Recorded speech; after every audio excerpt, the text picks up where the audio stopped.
പരമപവിത്രമതാമീ മണ്ണിൽ പാരതാംബയെ പൂജിക്കാൻ പുണ്യവാഹിനി സേജനമേൽക്കും പൂങ്കാവനങ്ങളുണ്ടിവിടെ. പരമപവിത്രമതാമീ മണ്ണിൽ പാരതാംബയെ പൂജിക്കാൻ പുണ്യവാഹിനി സേജനമേൽക്കും പൂങ്കാവനങ്ങളുണ്ടിവിടെ.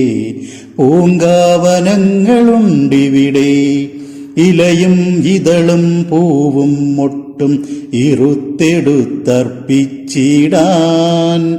ഇലയും ഇതളും പൂവും മൊട്ടും ഇറുത്തെടുത്തർപ്പിച്ചിടാൻ. തലകുമ്പിട്ടു തരും പൂങ്കൊമ്പുകൾ തഴച്ചു വളരുന്നുണ്ടിവിടെ.